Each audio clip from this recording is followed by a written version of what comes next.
இந்த டிஷ் பண்ணுறதுக்காக ஃப்ரெஷ்ஷான வாழைக்காய் வாங்கி தோல்லாம் சீவிட்டு குட்டி குட்டி பீஸை கட் பண்ணி தண்ணியில் போட்டு வச்சுருக்கோங்க. அப்படி வந்து கருக்காமல் இருக்கும். அடுப்பில் கடாய் வச்சுட்டு 2 கரண்டி மட்டும் எண்ணெய் விட்டுட்டு இந்த தண்ணியிலேருந்து எடுத்த வாழைக்காயை கொஞ்சம் கொஞ்சமாக போட்டு கொஞ்சமாக உப்பு ஸ்ப்ரிங்கிள் பண்ணி நல்லா வறுத்து எடுத்துக்கோங்க. இந்த மாதிரி கொஞ்சம் செவக்க வறுத்தா போதும். வெளியெல்லாம் கிறிஸ்பியாக்கும், உள்ளே நல்லா வெந்து சாஃப்ட்டாக இருக்கும்.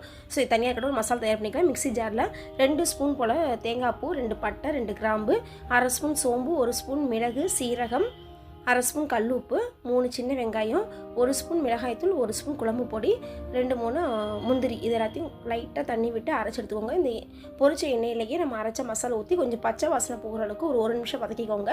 நம்ம பொரிச்ச வாழைக்காயும் போட்டு சிம்மில் வச்சுருங்க. வச்சுட்டு பரட்டி விட்டுட்டேங்க. நான் இது கூட கொஞ்சம் சோயா சங்க்ஸையும் வெந்நீரில் போட்டு புளிஞ்சு எடுத்து சேர்த்துருக்கேன். அப்புறம் அந்த மட்டன் சுக்கா டேஸ்ட்டுக்கு அவ்வளோ டேஸ்ட்டாக இருக்கும். 10 நிமிஷம் போல் இந்த மாதிரி வதக்குங்க.